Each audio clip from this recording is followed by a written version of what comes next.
trying to see if my transmission fluid is leaking. What color is that? It's a reddish color, so that does look like transmission leak. I'm trying to figure out what the whining sound and if I can attribute it to the actual transmission or not. And this is what it's looking like.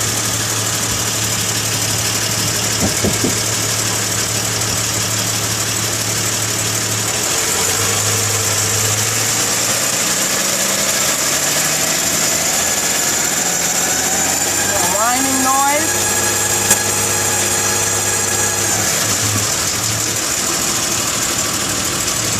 And once again, we're going to try to hit the whining noise.